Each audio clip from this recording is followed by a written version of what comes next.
ಕಂಡಿ ಆ ದೇವ ಇದರ ಕೊಂಡಿ ಮೇಲುಂಟು ಸಾವಿರ ತಂತಿ ಮೀಟೋ ನೀ ಮರಗ ಚಿಂತಿ. ನಾನು ಸಿದ್ಧಾರ್ಥನ ನೋಡುತ್ತಾ ಬಂದೆ. ಒಂದು ಸಿದ್ಧಾರ್ಥನ ಮದುವೆ ಆಗುವ ಹೆಣ್ಣು ನಾನು. ತಪ್ಪಾಗಿ ಹೋಯ್ತು, ಕ್ಷಮಿಸಿ ಬಿಡುಗಳ ದಿನ. ನಾನು ಯಾಕೆ ತಿಳಿಯದೆ ನಾನು ಸಿಂಗಮಣಿಯನ್ನು ಕಳುಹಿಕೊಟ್ಟೆ ನಿಮ್ಮಲ್ಲಿ ಅಲ್ಲ. ಸಿಂಗಮಣಿ ಬಂದು ಆಡಿದ ಮಹಾರಾಣಿ ಆಜ್ಞೆಯಾಗಿದೆ, ನಾನು ನಿಮ್ಮನ್ನು ಕೊಲ್ಲುತ್ತೇನೆ.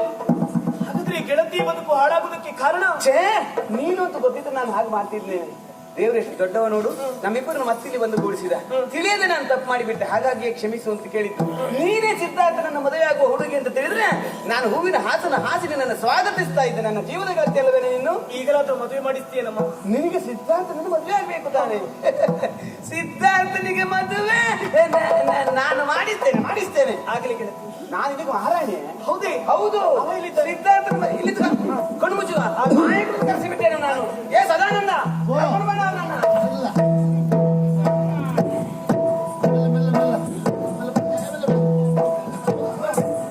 ನಡೆಯಲಾರದೆ ನಡೆದಂದು ಸಿದ್ಧಾರ್ಥನ ಗಂಡು ತಾವೇ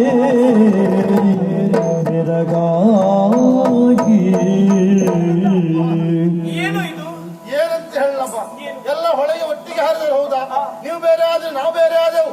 ಹೇಳಿ ಹೋಗುವಾಗ ಇವರ ಎಡಗಾಲ ಇದು ಬಂಡೆಗೆ ಬಡಿಯುತ್ತ ಎಡಗಾಲ ಸ್ವಾಧೀನವನ್ನೇ ಕಳ್ಕೊಂಡಿತ್ತು ತಾಯಿ. ಸಿದ್ಧಾರ್ಥ, ನಿನ್ನ ಕಾಲು ಕುಂಟಾಯಿತು, ಕಾವೇರಿ ತಿರಸ್ಕರಿಸ್ತಾಳೆ ಎನ್ನುವ ಭಯ ಬೇಡ.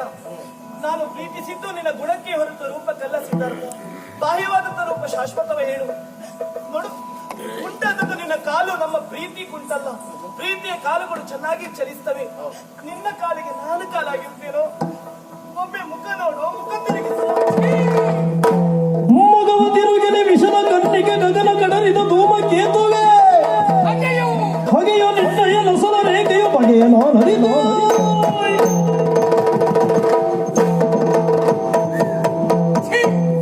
ನಿನ್ನ ಮುಖಾವಲೋಕನ ನಿಶ್ಚಿತ ನನಗೆ. ಹಾವು ಕಚ್ಚಿದ್ರೆ ಮಾತ್ರ ವಿಷ, ನಿನ್ನ ಮೈಯೆಲ್ಲ ವಿಷವಲ್ಲೇ. ನಿನ್ನಂತವಳ ಗಾಳಿ ಸೋಂಕಿತು ಅಂತಾದ್ರು ಅಂತವನಿಗೆ ಉಳಿಗಾಲ ಇಲ್ಲಿರುವುದಕ್ಕೆ ನನ್ನ ಜೀವನವೇ ಸಾಕ್ಷಿಯಾಗಿ ಹೋಯಿತು. ನನ್ನ ಬಾಳ ಭಾಗ್ಯ ಚಂದ್ರಮ ನೀನು ಅಂತ ಭಾವಿಸಿಕೊಂಡಿದ್ದೆ. ಅಷ್ಟಮದನಿಗಿಂತ ಸರಿಯಾಗಿ ಹೋಗಿಲ್ಲ. ಹಣೆ ಬರಗೆಟ್ಟ ಹೆಣ್ಣೆ, ಯಾವ ಕ್ಷಣಕ್ಕೆ ನಿನ್ನನ್ನು ವರಿಸಬೇಕೆನ್ನುವ ಹಾಗೆ ತೀರ್ಮಾನಿಸಿ ನಿನ್ನ ಕೊರಳಿಗೆ ಹಾರವನ್ನು ಹಾಕಿದ್ದು, ಆ ಕ್ಷಣಕ್ಕೆ ನನ್ನ ಕಾಲನ್ನು ನಾನು ಕಳೆದುಕೊಂಡರೆ. ಎಲ್ಲಿಯಾದ್ರೂ ನಿನ್ನ ಕೊರಳಿಗೆ ಮಾಂಗಲ್ಯವನ್ನ ಕಟ್ಟಿದ್ದೆ ಹೌದು ಅಂತಾದ್ರೆ ನಾನು ಸತ್ತೇ ಹೋಗ್ತಾ ಇದ್ದೋ ಏನು? ತಪ್ಪು ಮಾಡಿದೆ. ಅಂದು ಆ ಮುದುಕ ಮಾದಪ್ಪ ನಿನ್ನನ್ನು ವರಿಸುವಂತ ಸಂದರ್ಭವನ್ನು ತಡೆದಲ್ಲ, ಅದು ನಾನು ಮಾಡಿರುವಂತ ದೊಡ್ಡ ತಪ್ಪು. ಅವನೇ ನಿನಗೆ ಸರಿಯಾದ ವರ. ಎಷ್ಟಾದ್ರೂ ಹೊಳೆಗೆರಗಿದ ಮರ ಅವ. ಅವನನ್ನ ಒರಿಸಿದ ಮರುಗಳಿಗೆ ಅವ ಸಾಯ್ತಾ ಇದ್ದ. ಆ ಕ್ಷಣಕ್ಕೆ 500 ಚಟ್ಟಕ್ಕೆ 300 ಪಟ್ಟಕ್ಕೆ ನಿನಗೆ ಅನುಕೂಲ ಬಂದ ಹಾಗೆ ನೀನು ಬದುಕಬಹುದಿತ್ತು. ನನ್ನ ಜೀವನವನ್ನು ಹಾಳಸಗಿದೆ, ನನ್ನ ಜೀವನ ಕಡರಿದ ಸೊಕ್ಕಿನ ನುಡಿಗಳ ಬಿಡು ಮೂರ್ಖನೇ, ಸೊಕ್ಕಿನ ನುಡಿಗಳ ಬಿಡು ಮೂರ್ಖನೇ. ದಕ್ಕಿನ ನಿನಗೆ ಮಿಕ್ಕಿನ ರಾಜನ ಸುಳಿಯಂತೆ ಗತಿ ನಿನಗೆ. ಎಲುಬಿಲ್ಲದ ನಾಲಿಗೆ ಎತ್ತಲು ತಿರುಗಿದ್ದೆ ಎನ್ನುವ ಕಾರಣಕ್ಕಾಗಿ ಬಾಯಿಗೆ ಬಂದದಲ್ಲ ಮಾತು ಅಂತ ಹೇಳಿ ಆಗ್ಲಿಕ್ಕಿಲ್ಲ. ಅಪವಾದದ ಸುರಿಮಳೆಯನ್ನು ನೀನು ನನ್ನ ಮೇಲೆ ಹೊರಿಸ್ತಾ ಇದೀಯಾ? ಗುಂಟಾದ ನಿನ್ನ ಕಾಲಲ್ಲ, ನಿನ್ನ ಮನಸ್ಸಾಗಿಬಿಟ್ಟು ನನ್ನ ಕಾರಣದಿಂದ ನಿನಗೆ ಸ್ಥಿತಿ. ಅದುವೇ ಹೌದು ಅಂತಾದ್ರೆ ನದಿಗೆ ಹಾರಿದ ನಾವು 4 ಮೇಲಿರುವಾಗ ನನ್ನ ಕಾಲು ಕುಂಟಾಗೋದಿತ್ತಲ್ಲ. ಬೇಡ, ಸದನ ನನ್ನ ಕಾಲು ಕುಂಟಾಗೋದಿತ್ತಲ್ಲ. ನಿನ್ನ ಕಾಲೇ ಕುಂಟಾಯ್ತು ಯಾಕೆ? ಅದು ನಿನ್ನ ಹೊಣೆ ಬರ. ಈಗ ಆಡ್ತೀಯ ಮುದುಕ ಮಾದಪ್ಪನ ಗಂಡ ಆಗಬೇಕೆನ್ನುವ ಹಾಗೆ. ಮುದುಕ ಮಾದಪ್ಪ ಏನು ರೂಪದಲ್ಲಿ ನಿನ್ನ ಅಪ್ಪನನ್ನ ಮದುವೆಯಾಗಿ ಇದ್ದ ಮನೆಗೆ, ನನ್ನ ಗೆಳತಿಯ ಮನೆಗೆ ನಾನು ಅತಿಥಿಯಾಗಿ ಬಂದು ನನ್ನ ಗಂಡನ ಜೊತೆಯಲ್ಲಿ ಕಾಲ ಮೇಲೆ ಕಾಲು ಹಾಕಿ ನನಗೊತ್ತಿತ್ತು, ಅವನಿಗೊತ್ತಿತ್ತು, ನನಗೊತ್ತಿತ್ತು, ಅವನಿಗೊತ್ತಿತ್ತು. ನಿನ್ನ ಕಣ್ಣು ಕೊಕ್ಕುವ ಹಾಗೆ ತುತ್ತನ್ನು ತಿನ್ನಿಸಿಲ್ಲ ಇವಳು ಕಾವೇರಿ ಸುಳ್ಳು.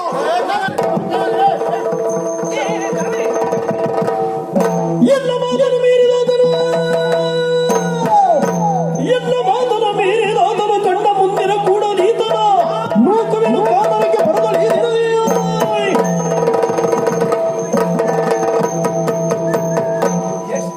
ಸೊಕ್ಕು ನಿನಗೆ. ನನ್ನ ಮದುವೆ ಮಾಡಿಸಬೇಕು ಅಂತ ಯೋಚಿಸಿದ್ರೆ ಅವಳನ್ನು ಧಿಕ್ಕರಿಸಿ ಒಂದು ಕ್ಷಣ ಈ ಮನೆಗೆ ಇರಕೂಡದು. ಇದು ನಿನ್ನ ಅಪ್ಪ ಮನೆ ಅಲ್ಲ. ನನ್ನ ಗಂಡನ ಮನೆ ಇದು.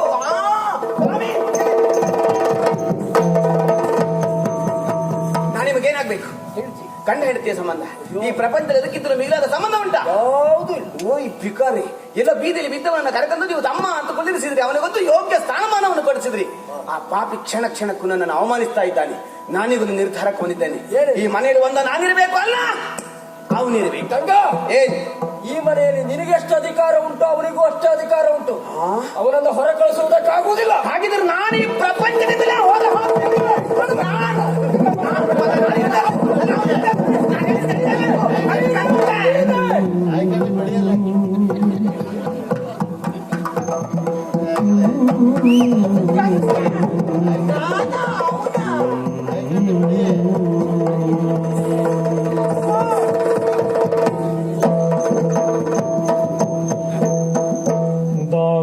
ದಾಸನಾಗಿಯೇ ಸತಿಗೆ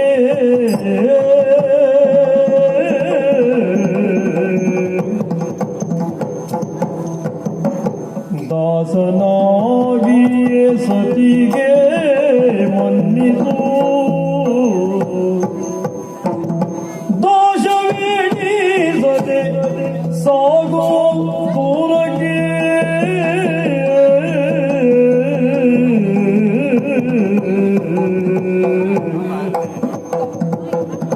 ದೇಶಜಗಳ ಪಡೆದು ಬಾಳಲಿ ಲೇಸನೆಸಗು ದೇಶಜಗಳ ಪಡೆದು ಬಾಳಲಿ ಲೇಸನೆಸಗು ತಮ್ಮ.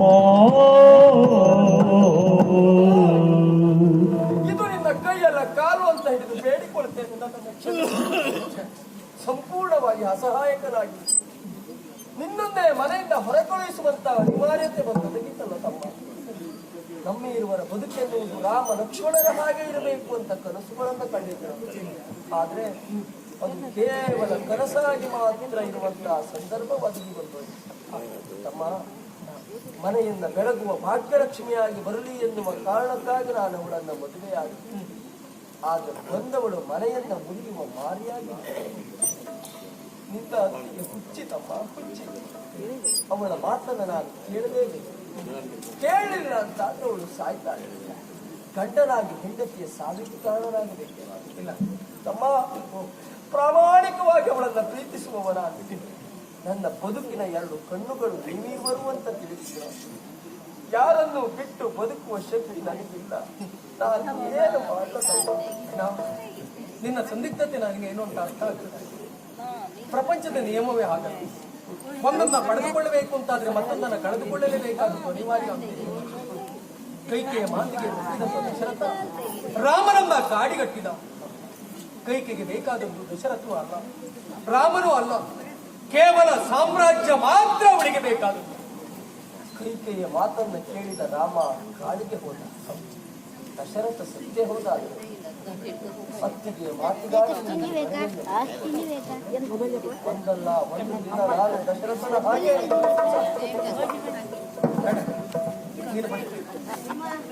ನಿನಗಾಗಿ ಅಲ್ಲ, ನನಗಾಗಿ ಅಲ್ಲ, ಗಂಗೆಗಾಗಿ ನೀನು ಬದುಕಲೇಬೇಕು. ಅವಳ ಆಸೆಗಳನ್ನು ಈಡೇರಿಸುವಲ್ಲಿ ನೀನು ಉಳಿದುಕೊಳ್ಳಲೇಬೇಕು. ಈ ಅರಮನೆಯನ್ನು ನಾನು ಬಿಟ್ಟು ಹೋಗುವುದರಿಂದ ಗಂಗೆ ಸಂತೋಷವಾಗಿರ್ತಾಳೆ ಅಂತಾದ್ರೆ ಅವಳ ಸಂತೋಷಕ್ಕೆ ಧಕ್ಕೆ ತರುವವ ನಾನಲ್ಲ. ನಿಮ್ಮನ್ನ ಬಿಟ್ಟು ಅರಮನೆಯನ್ನು ಬಿಟ್ಟು ಬಹು ದೂರ ಹೋಗ್ತೇನೆ. ಗಂಗೆಗಾಗಿ ನಾನು ಬದುಕಬೇಕು. ಗಂಗೆಯ ಸಂತೋಷಕ್ಕಾಗಿ ತ್ಯಾಗ. ಆದ್ರೆ ನನ್ನ ಪರಿಸ್ಥಿತಿ ನೋಡು. ಎಲ್ಲೋ ಇದ್ದಂತ ನಿನ್ನನ್ನ ನೀನಿನ್ನು ಅನಾಥ ಅಲ್ಲ ಅಂತ ಕರೆತಂತವನ ತಮ್ಮ. ನೀನು ಹೊರ ಹೋಗುವುದಕ್ಕೆ ಕಾರಣನಾಗಿ ಮತ್ತೆ ನಾನು ನಿನ್ನನ್ನು ಅನಾಥನನ್ನಾಗಿಸಬೇಕೇನೋ? ಇಲ್ಲ ತಮ್ಮ, ನನಗದಿಷ್ಟ ಇಲ್ಲ. ನಾನು ಏನು ಮಾಡಲಿ? ಸದಾ ನನಗೊಂದು ಉಪಕಾರವನ್ನು ಮಾಡಿ. ಇವತ್ತಿನಿಂದ ಮೊದಲುಗೊಂಡು ನನ್ನ ತಮ್ಮನಿಗೆ ನೀನೇ ಇವನನ್ನ ತಮ್ಮ ನನ್ನ ಬಾಯಿಗೆ ಮಣ್ಣು ಬಿಟ್ಟು ಎಲ್ಲಾದ್ರೂ ದೂರ ಕರೆದುಕೊಂಡು ಅವನ ಕಾಲು ಸರಿಯಾಗುವ ಹಾಗೆ ಮಾಡಿ ಕನಸುಗಳು ನೆರವೇರುವ ಹಾಗೆ ಮಾಡಿ ನಾನು ಮತ್ತೆ ನೋಡ್ತೇನೆ ನೀನೇ ಅವನಿಗಾಗಿ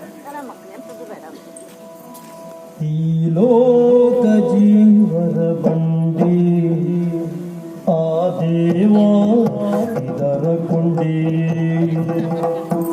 ಮೇಲುಂಟು ಸಾವಿರ ತಂತಿ ಮೀಟೋ ನೀ ಅದರ ಚಿಂತಿ ನದಿಯೊಂದು ಹರಿವ ರೀತಿ ಕಡಲನ್ನು ಸೇರೋ ನೀತಿ ಬಾಳೋ ಬಯಲೊಳಗೆ ಗಂಗೆ ತುಂಗೆ ಕಾವೇರಿ ಗಂಗೆ ತುಂಗೆ ಕಾವೇರಿ. ಏನು ಸದಾನಂದ? ಮಾತಾಡ್ಬೇಡ. ಆತ್ಮೆ ಅಂತ ಹೇಳ್ಕೊಳ್ಳಿಕ್ಕೆ ನಾಚಿಕೆ ಆಗ್ತಾ ಉಂಟು ನಮ್ಗೀಗ. 5 ದಿವಸದಲ್ಲಿ ಮದುವೆ ಆಗ್ಬೇಕು ಅಂದಾಗ ಆ ಹುಡುಗಿಯಲ್ಲಿ ಹೋಗಿ ಹೇಳಿದೆ. ಸಂತೋಷದಲ್ಲಿ ಒಪ್ಪಿಕೊಂಡು ದೇವಸ್ಥಾನಕ್ಕೆ ಓಡೋಡಿ ಬಂದ್ಲು. ಆ ಪಾಪಿ ಬಂದ, ಅನಿವಾರ್ಯ ಆಯಿತು, ಹೊಳೆಗೆ ಹಾರಿದ್ದೆವು. ಮೇಲೆ ಹೇಳುವಾಗ ನಿನ್ನ ಕಾಲು ಪೆಟ್ಟಾಯ್ತು. ನಿನ್ನ ಕಾಲು ಪೆಟ್ಟಾದ್ದಕ್ಕೆ ಅವಳ ಹಣೆ ಬರ ಅಂತ ಹೇಳುದಲ್ಲ, ನಿನ್ನ ಹಣೆ ಬರ ಅದು. ತುಂಬಿದ ಸಭೆಯಲ್ಲಿ ಕಾಲು ಹಿಡಿದಿದ್ದು ಒಡ್ಡಿಲ್ಲ, ಕಾಲಿಗೆ ತಾನು ಕಾಲಾಗಿರ್ತೇನೆ ಅಂತ ಹೇಳ್ತಾಳೆ ಅಂತ ಆದ್ರೆ ಅವಳು ಬರೀ ಹೆಣ್ಣಲ್ಲ, ಅವಳು ದೇವತೆ ಅಂತ ಹೆಣ್ಣಿನ ಮೇಲೆ ಅಪವಾದ ಹಾಕಿದಲ್ಲ, ಬಾಯಿಗೆ ಬಂದಾಗ ಬೈದೆಯಲ್ಲ, ಅವಳು ತಪ್ಪೇನು ಇದರಲ್ಲಿ. ಯಾಕೆ ಹೀಗೆ ಮಾಡಿದೆ ಹೇಳ? ನನಗೆ ಬೇರೆ ದಾರಿ ಇಲ್ವ ಮಿತ್ರ? ಏನದು? ನೋಡಿದೆ ನನ್ನ ಪರಿಸ್ಥಿತಿಯನ್ನು. ಛೆ, ಪ್ರಪಂಚದ ನಿಯಮವೇ ಹಾಗೆ. ತನ್ನ ಪತಿಯಾಗಿ ಬರುವವ ಕುಂಟನೋ ಕುರುಡನೋ ಹೆಳವನೋ ಅಂತಾದ್ರೆ ಇವನೊಟ್ಟಿಗೆ ಹೇಗೆ ಸಂಸಾರವನ್ನು ಎಸಗಲಿ ಎನ್ನುವ ಹಾಗೆ ಹೆಣ್ಣು ಒಮ್ಮೆಯಾದ್ರೂ ಆಲೋಚನೆಯನ್ನ ಮಾಡಿಯೇ ಮಾಡ್ತಾಳೆ. ಇವಳು ಹಾಗೆ ಮಾಡ್ಲಿಲ್ವಲ್ಲ? ನನ್ನ ಕಾವೇರಿ ಹಾಗೆ ಮಾಡ್ಲಿಲ್ಲ. ಕಾಲಿಲ್ಲದಿದ್ದರೆ ಏನಂತ ನಿನಗೆ ನಾನು ಕಾಲಾಗಿರ್ತೇನೆ ಅಂತ ಆಡಿಬಿಟ್ಟು ಅವಳು ಆಡಿರುವಂತಹ ಒಂದು ಮಾತು ನನ್ನ ಈ ಬದಲಾವಣೆಗೆ ಕಾರಣವಾದದ್ದು. ಜೀವನ ಪರ್ಯಂತರವಾಗಿ 4 ಗೋಡೆಗಳ ಮಧ್ಯದಲ್ಲಿ ಕತ್ತಲೆಯ ಕೋಣೆಯಲ್ಲಿ ಬದುಕನ್ನ ಬದುಕಬೇಕಾದದ್ದು ನನಗೆ ಅನಿವಾರ್ಯ.